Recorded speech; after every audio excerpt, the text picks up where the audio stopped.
So, me caveman, let's go. Number 8. Dunkleosteus. Picture a shallow sea covering what is now Ohio, roughly 360 million years ago, in the closing act of a chapter geologists call the Age of Fishes. The water is warm and green with algae, and gliding through it is the first true monster with a backbone. Dunkleosteus terrelli was an armored fish, a placoderm, and for a long time it was reconstructed as a leviathan up to 6 meters long, weighing a full ton. Its head and shoulders were sheathed in thick, bony plates like the armor of a battleship. It was named for David Dunkel, a curator at the Cleveland Museum of Natural History, and for J. Terrell, the collector who found early fossils in the Cleveland Shale. Here is the first strange detail. Dunkleosteus had no teeth. Instead, its jaws carried self-sharpening blades of bone, called nathal plates, that ground against each other every time the mouth closed. The friction honed them into shearing edges, the way two knives sharpen one another, and the bite those blades delivered was ferocious. In 2007, researchers Philip Anderson and Mark Westneat modeled the skull and estimated a bite force of more than 4,400 newtons at the fang tip, and more than 5,300 newtons at the rear of the jaw. Some later estimates pushed that figure towards 7,000 newtons, which would rank among the most powerful bites of any fish that has ever lived. The skull was a machine. It used a 4-bar linkage, a chain of moving joints, that let the mouth snap open in about 1/50th of a second. That speed created suction, pulling prey inward as the jaws gaped to nearly 45 degrees. It could grab and inhale in the same motion. Fossil evidence tells us what it ate. Coprolites, which are fossilized droppings, and bitten remains show it fed on sharks, on other placoderms, and even on its own kind. There are also fossilized masses of regurgitated bone, meaning it spat out the parts it could not digest, the way an owl casts a pellet. There is one twist you should know. In 2023, a researcher named Russell Engelman published a study arguing that Dunkleosteus was far smaller than the classic 6-meter estimate, perhaps only 3.4 meters for a typical adult, with a squat, stocky body rather than a sleek shark shape. The reason for the uncertainty is simple. Only the armored head and shoulder shield fossilize well. The rest of the body was cartilage, and cartilage rots away. So we are still, in a real sense, arguing about the size of the first vertebrate superpredator. It helps to place this animal on the evolutionary ladder. Placoderms like Dunkleosteus were the dominant vertebrates of the Devonian, and they included the first creatures on Earth to carry both jaws and paired fins, the basic body plan that every fish, and eventually every land animal, would inherit. One relative, a small placoderm called Matterpecius, was fossilized with an embryo still attached by an umbilical structure, which makes it some of the earliest evidence of live birth in the vertebrate story. So, this armored monster is not a dead-end curiosity. It sits near the root of our own family tree, at the moment jaws were being invented. Its jaw mechanics are studied even now in biomechanics and robotics, as a model of how nature builds a fast, high-force linkage. What no one disputes is that when its whole lineage of armored fish vanished at the end of the Devonian, it left no descendants at all. And that raises a question the ocean keeps asking us tonight. What else has it kept that we can only see in pieces? Number 7. The Cosquer Cave. Off the coast of Marseille, in the south of France, there is a cave whose only entrance sits 37 meters below the surface of the Mediterranean. To reach it, a diver must find a small opening in an underwater cliff, then swim through a flooded tunnel roughly 175 meters long in the dark before the passage finally rises into a chamber where the air still holds and the walls are covered in art made by human hands. This is the Cosquer Cave, and it is the only known decorated cave from the Ice Age whose entrance lies beneath the sea.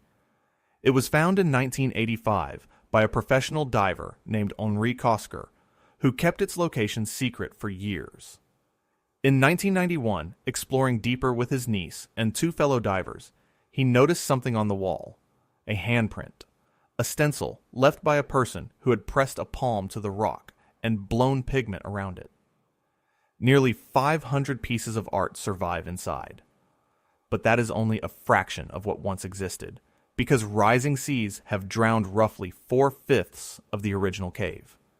What remains is only the highest ground. The art belongs to two periods. The older phase, around 27,000 years ago, is dominated by hand stencils, about 65 of them, some in black and some in red.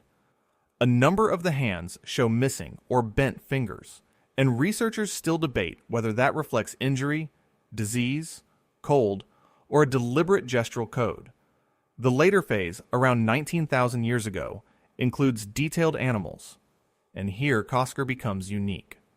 Alongside horses, bison, and ibex, the walls show seals and great auks and other creatures of a cold marine coastline, because at the time these people worked, the sea was more than 100 meters lower, and the shore was far away. The cave has a darker footnote. 3 divers who entered the tunnel without knowing its layout became lost and died.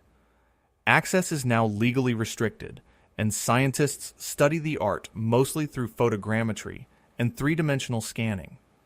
In June of 2022, a full-scale replica opened in Marseille so that the public could experience a simulated descent into a place almost no one can safely visit. The pigments have survived 20,000 years, but salt water and the shifting air pocket threaten them constantly, and that is the horror of Cosquer. Not a monster, but the quiet fact that people lived here, made beautiful things here, and the ocean simply rose and swallowed the room, which makes you wonder what the sea was hiding out in the open water while these artists worked. Number 6. Livyatan melvillei. When you hear the word whale, you probably think of a gentle giant, a filter feeder drifting through the plankton, or a deep-diving sperm whale hunting squid in the black. Now throw that image away. About 9 to 10 million years ago, in the Miocene seas off what is now Peru, there lived a sperm whale that hunted other whales. It was named Livyatan melvillei, and it may be the most terrifying marine mammal that ever lived. It was described in 2010 by Olivier Lambert, Giovanni Bianucci, and their colleagues based on a skull, jaws, and teeth pulled from the Pisco Formation, one of the richest marine fossil beds on Earth. The team first named it Leviathan, after the biblical sea monster, but that name was already taken by a mastodon, so they switched to Livyatan, the original Hebrew spelling. The species name honors Herman Melville, who wrote Moby Dick. The name is theatrical. The animal earns it. Its teeth measured more than 36 centimeters long, over 14 inches, and up to 12 centimeters across. Those are the largest biting teeth of any animal ever discovered, if you set aside tusks. And unlike the modern sperm whale, which has reduced teeth and swallows squid by suction, Livyatan had huge functional teeth in both the upper and lower jaws. This was a biter. Its skull was about 3 meters long, and its body is estimated at 13.5 to 17.5 meters, roughly the length of a modern sperm whale, but built to tear chunks out of prey 7 to 10 meters long.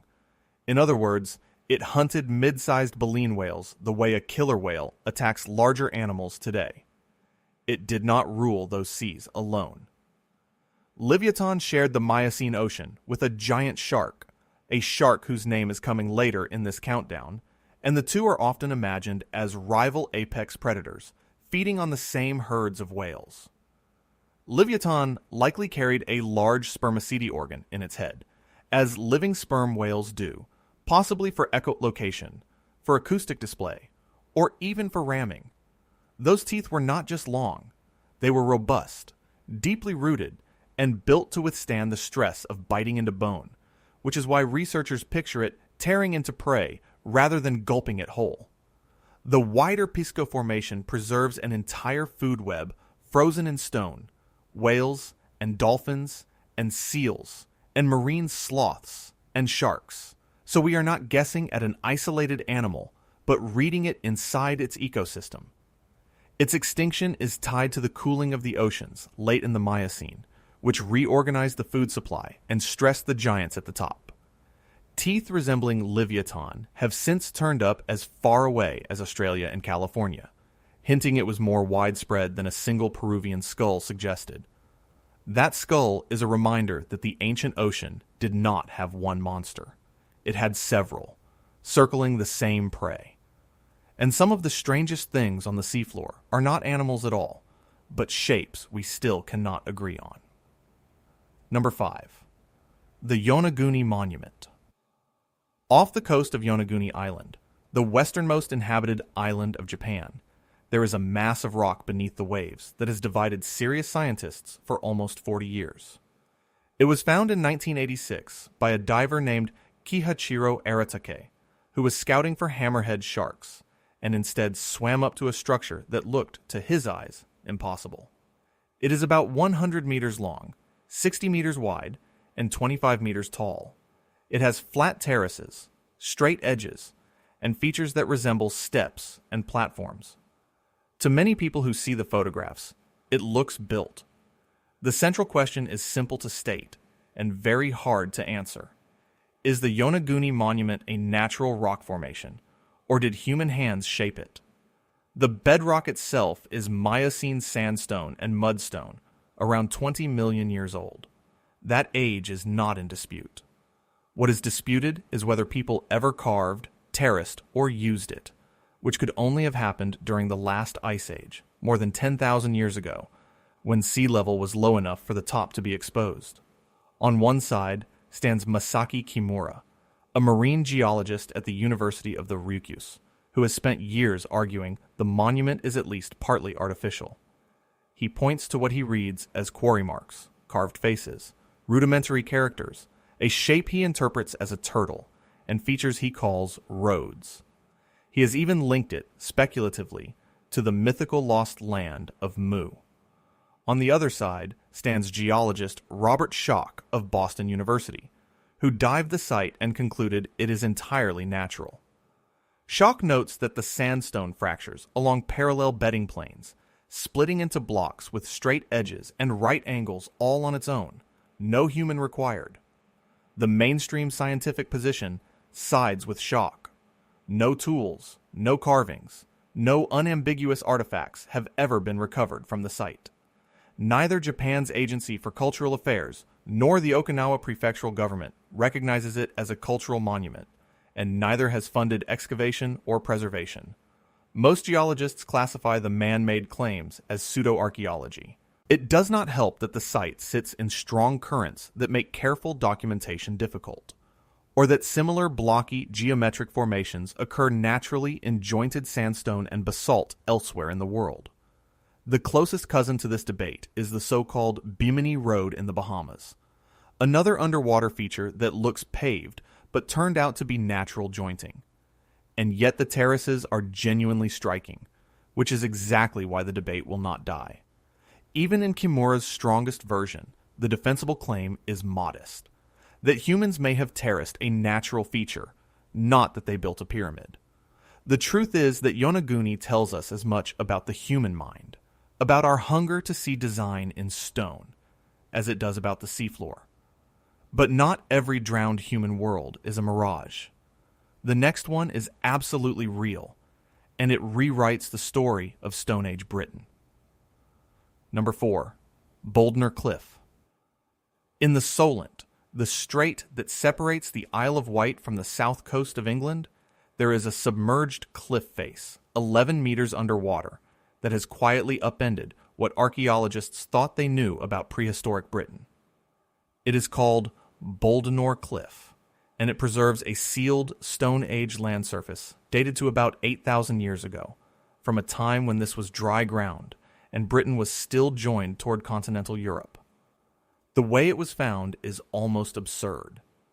Divers noticed a lobster tossing worked flints out of its burrow, tiny stone tools excavated by a crustacean. That prompted investigation in the late 1990s, and for 2 decades, a team led by Gary Momber and the Maritime Archaeology Trust has worked the site in cold, tidal, low-visibility water. What they found is extraordinary because of what usually rots away. Worked timbers, twisted plant fiber string, burnt flints, even what may be a wooden platform. The oak was split tangentially, showing woodworking skill more advanced than expected for the British Mesolithic. Then came the discovery that made headlines. In 2015, a team led by Robin Allaby at the University of Warwick reported sedimentary ancient DNA from the sealed layers, and among it was einkorn wheat. Wheat DNA, 8,000 years old. That is roughly 2,000 years before farming was thought to reach mainland Britain, and hundreds of years before the nearest European farming sites. There was no pollen to suggest the wheat was grown locally, so the researchers argued it arrived through trade, carried across contacts with early farmers on the continent, while the people here were still hunter-gatherers. The claim was challenged. Some scientists suggested the DNA might be modern contamination.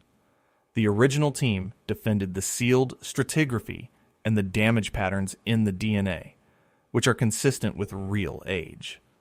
That debate is not fully closed, but whether it is wheat by trade or something else, Bouldnor is one of the clearest windows we have into the drowned Mesolithic landscapes now lost beneath the sea. The same kind of world as Doggerland under the North Sea. Microfossils recovered from the cores let researchers reconstruct the vanished environment, the woodland and wetland, and shifting shorelines that existed before the water rose. And the site quietly blurs a line archaeologists once drew sharply, the line between Mesolithic hunter-gatherers and Neolithic farmers, hinting that the two worlds were in contact long before Britain took up agriculture. And here is the urgency. The Solent's fast tides erode the cliff constantly, exposing material and then destroying it. A site like this can be revealed and washed away within a few years. The ocean is not a safe vault. Sometimes it is a shredder. And nowhere is that clearer than in what the deep sea does to the bodies of the dead. Number 3. Whale falls and the bone-eating worms. When a great whale dies and sinks, it does not simply vanish. Its body drifts down into the cold and the dark and lands on the seafloor, where it becomes a feast that can last for decades. Scientists call this a whale fall, and it creates one of the strangest ecosystems on the planet. On the 6th of February, 2002, a marine biologist named Robert Vrynhoek, working with the research institute MBARI, found a gray whale carcass in Monterey Canyon about 2,900 meters down. Its bones were covered in what looked like red shag carpet. That carpet was alive. Those were worms, and they were named Osedax, which is Latin for bone devourer.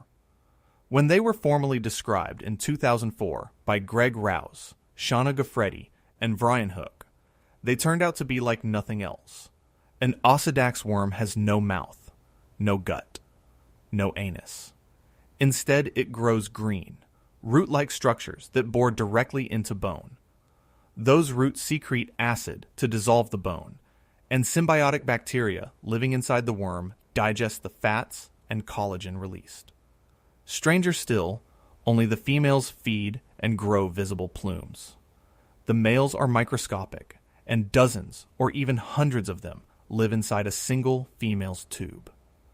A whale fall unfolds in stages. First come the mobile scavengers, hagfish and sleeper sharks, and swarming amphipods that strip the flesh. Then come the opportunists that colonize the enriched sediment. Finally comes the long chemical stage, where bacteria and bone-eating worms work the skeleton for years. A single whale can support up to about 190 species over its lifetime, some of them found nowhere else on Earth. Whale falls may even act as stepping stones, letting deep sea life spread between hydrothermal vents and cold seeps across the empty abyss. Think about what that means for a moment. A dead giant, falling into the dark, becomes an island of life that can sustain a whole community for a human generation, feeding creatures that will never see the sun and would starve without it. The abyss is not empty. It is patient, waiting for the next body to fall. And this is not new. Fossil borings on ancient whale bones, and even on the bones of marine reptiles far older than whales, suggest this bone-eating strategy is deep in the past. There is a place that shows it on a grand scale. At Cerro Balena, which means Whale Hill, in Chile's Atacama Desert, road crews widening the Pan American Highway in 2010 cut into a graveyard of fossil marine mammals. Studied by Nicholas Pyenson of the Smithsonian, the site holds more than 40 nearly complete whale skeletons, along with dolphins, seals, and even aquatic sloths, dating back 6 to 9 million years. Pyenson's team concluded the animals were killed again and again by toxic algal blooms, their bodies washed onto a tidal flat in at least 4 separate events. Iron washing out of the Andes may have fed those blooms, a killer still deadly today. It is a vision of the ocean as both graveyard and garden. And from worms with no jaws at all, we turn now to a creature that was almost nothing but jaw. Number 2. Helicoprion. For more than a century, one fossil drove paleontologists to distraction. It was a spiral of teeth, coiled like a fern frond or a circular saw blade, and no one could agree on where it belonged. The animal is called Helicoprion, and it lived from the late Carboniferous into the Permian, surviving even the great mass extinction at the end of the Permian, roughly 290 to 250 million years ago. It was first described in 1899 by the Russian geologist Alexander Karpinsky, who looked at that spiral of teeth and placed it reasonably enough on the animal's snout. The problem was that Helicoprion was a cartilaginous fish, and cartilage almost never fossilizes. So for generation after generation, all anyone had was the tooth whorl itself, a continuous logarithmic spiral in which old teeth were pushed into the center as new, larger teeth grew at the outer edge. Because the body was missing, reconstructions ran wild.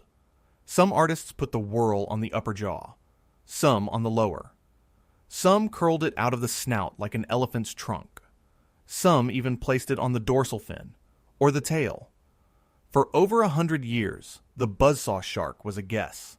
The mystery finally cracked in 2013. Leif Tapanila and his colleagues at Idaho State University put a rare specimen through a CT scanner, one that preserved jaw cartilage around the whorl. The scan settled it. The spiral sat at the back of the lower jaw, and as the mouth closed, the whorl rotated backward, slicing prey as it rolled. Even more surprising, the study showed Helicoprion was not truly a shark at all. It was a holocephalin, closer to the modern chimeras, the strange deep-water fish, also called ratfish. It probably had no upper row of teeth, using the single lower whorl against the roof of its mouth to shear soft prey like squid. The largest whorls, from the Phosphoria Formation in Idaho, suggest animals possibly 7.5 meters long, huge for their time. Idaho embraced the creature so fully that it named Helicoprion the state fossil in 2020. The whorl's spiral geometry is a small miracle of mathematics written in biology, a record of every tooth the animal ever grew. And the whole saga is a perfect lesson in how science works. Given only teeth, brilliant people built rival monsters, and then a new technology arrived and quietly showed which one was real. Every horror in this countdown has been building toward the last, and the last is the one you already knew was coming. Number 1. Megalodon. There was a time when the ocean held a shark so large that its teeth are still, today, dredged up from the deep sea floor by the fistful. Its name is Otodus megalodon, and the name means big tooth, which is the understatement of the fossil record. Those teeth reach up to about 18 centimeters in slant height, 7 inches of broad, triangular, finely serrated blade. They are the largest teeth of any shark that has ever lived, and they turn up on every continent except Antarctica, because a single shark sheds many thousands of teeth across its life. Megalodon lived from around 20 million years ago until roughly 3.6 million years ago, from the early Miocene into the Pliocene. And here is the frustrating part. Like all sharks, its skeleton was cartilage, so we have almost no complete remains, only teeth and a handful of vertebral centra. That means its size has always been a matter of modeling, not measuring. For decades, scientists scaled it up from great white sharks and arrived at lengths of 15 to 18 meters, 50 to 60 feet for the largest individuals. Then, in 2024, an international team of around 26 experts published a major reassessment. They argued Megalodon reached at least 50 feet, possibly more, but that its body was not a bulked-up great white at all. It was sleeker, longer, closer in shape to a lemon shark. The numbers around this animal are hard to hold in your head. Bite force modeling by Stephen Rowe and colleagues in 2008 estimated somewhere between 108,000 and 182,000 newtons. For comparison, a great white bites with about 18,000. Growth bands in its vertebrae suggest Megalodon could live 88 to over 100 years, and it may have been partly warm-blooded, which would have helped it hunt across wide, cold-tolerant ranges. There appear to have been nursery areas in places like Panama and Spain, where juvenile teeth cluster in shallow, protected water. Bite marks on fossil bones show it fed on whales, dolphins, seals, and sea turtles, often targeting the ribcage and flippers of large whales. It shared its seas with Livyatan, the whale-hunting whale we met earlier. Then, around 3.6 million years ago, it vanished. The likely causes are a cooling ocean, falling sea levels, the decline of its prey, and competition, possibly including the rise of the great white shark, which, despite the myth, is not its descendant, but a separate lineage. And that brings us to the fantasy that will not die, the idea that Megalodon still lurks somewhere in the deep. It does not. No fresh teeth, no sightings, no carcass has ever been found, and its warm coastal way of life is incompatible with the black abyss. But the truth is eerie enough on its own, because the evidence is not locked away in a museum vault. It is lying on the bottom of the ocean right now, and the tide keeps washing it up into our hands. Step back from the 8, and a single pattern comes into focus. The seafloor is prehistory's greatest hiding place, because the ocean does two opposite things at once. It preserves, and it conceals. Every item in this countdown falls into one of two groups. There are the creatures, Dunkleosteus and Livyatan, the whale fall worms, Helicoprion, and Megalodon. And there are the drowned works of geology and of people, Cosquer, Yonaguni, and Bouldnor. What unites them is water. The deep sea is cold, dark, and often starved of oxygen, and that slows the decay that would destroy the same material on dry land. Cosquer's pigments and Bouldnor's timbers survived only because water sealed them away from air. The teeth of Megalodon and Livyatan and Helicoprion endure because enamel and its mineral cousins resist dissolving. But the very same environment erases almost everything else. Cartilage vanishes, which is exactly why we still argue about the size of Dunkleosteus and the shape of Megalodon. The ocean keeps the hard parts and the organics locked in anoxic mud and throws away the soft tissue and the context. Every one of these stories is a reconstruction built from a fragment. There is a second thread, and it is rising water. Sea level change is the engine that hid Cosquer, drowned Bouldnor, and, if it was ever exposed at all, once left the terraces of Yonaguni above the waves. The same force that submerged a Stone Age settlement in the Solent submerged Doggerland and coastlines around the entire world. Notice, too, how the human sites give us something land archaeology usually loses. On dry ground, the wood and string, and painted pigment decay, and all that survives is stone. Underwater, sealed in anoxic mud, the behavior itself is preserved. The woodworking, the trade, the act of making art. The ocean, for all its destruction, occasionally keeps the very things the land throws away. And what makes all of it visible to us now is technology. The CT scanner that solved Helicoprion, the sedimentary DNA that found wheat at Bouldnor, the biomechanical models that measured ancient bites, the photogrammetry that copied a drowned cave. The monsters are frightening. But the deeper unease is how much the ocean has quietly kept from us, and how recently we gained the tools to look.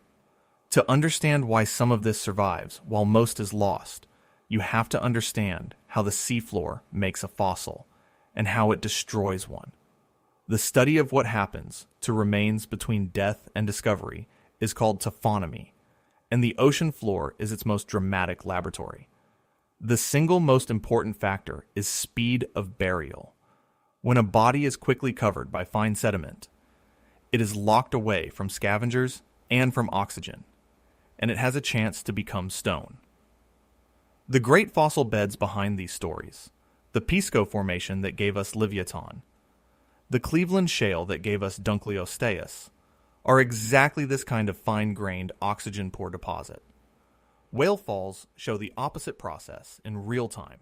In oxygen-rich deep water, a carcass is not preserved at all. It is stripped, and its bones are actively dissolved by Osedax worms, a biological eraser working directly against fossilization. Over long spans of time, phosphate and calcium minerals replace or coat the original tissue.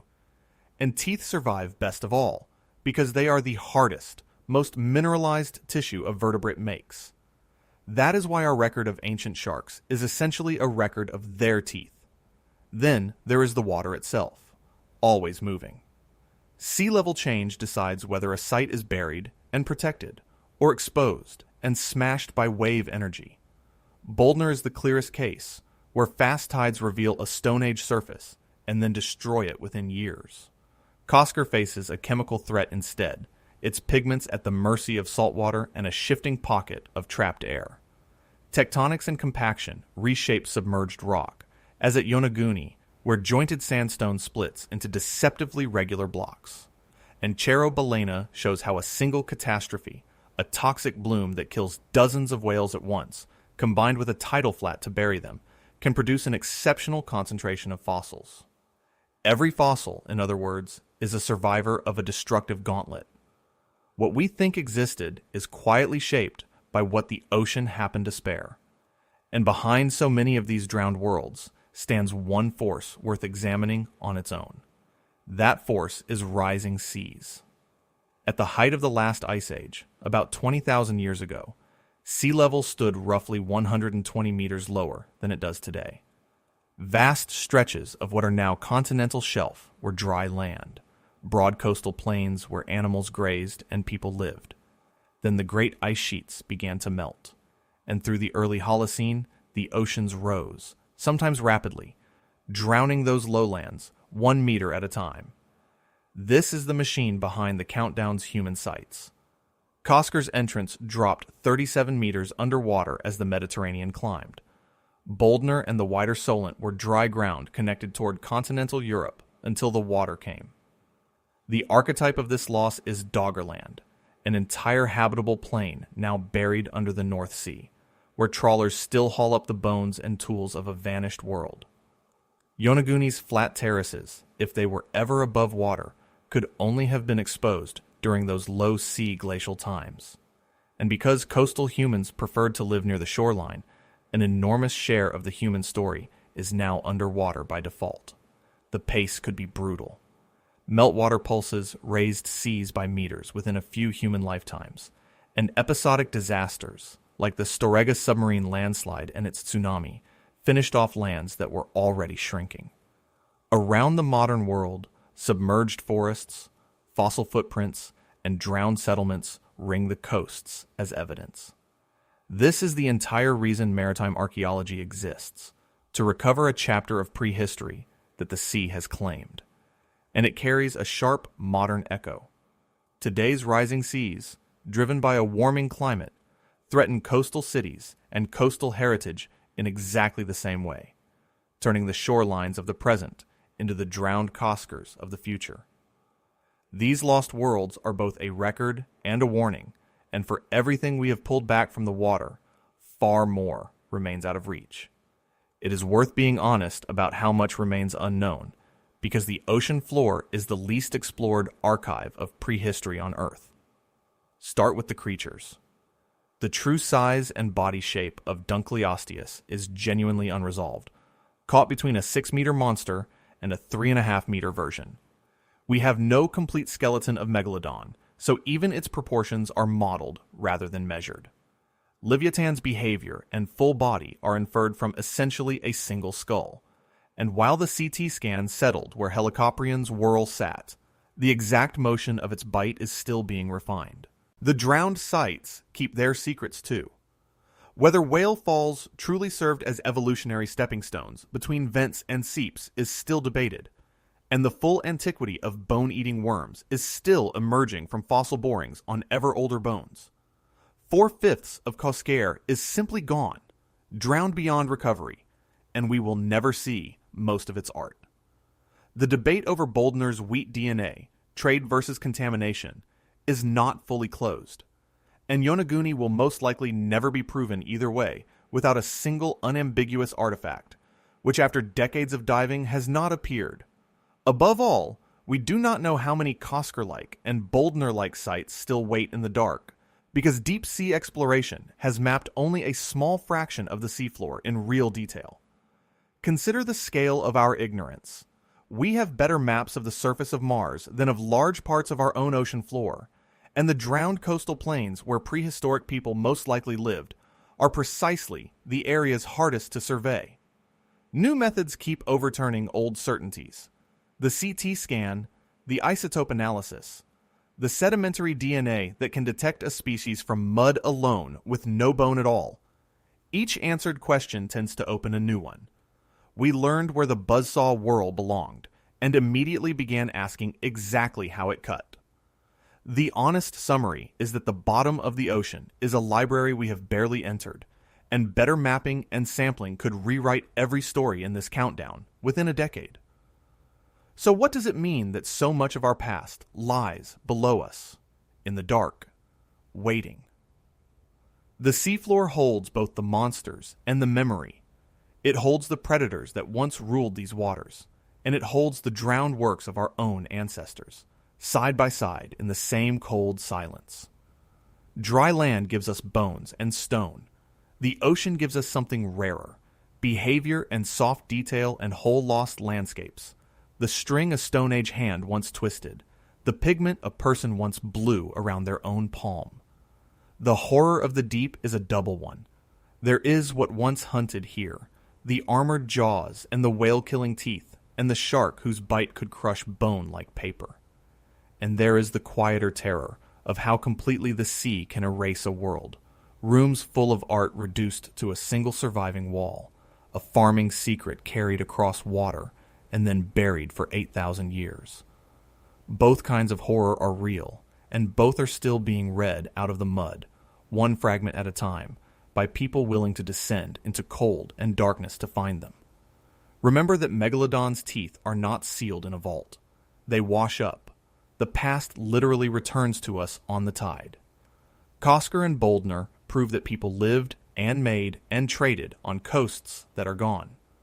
Whale falls remind us the abyss is alive, turning the bodies of giants into cities of specialized life no human eye was meant to see.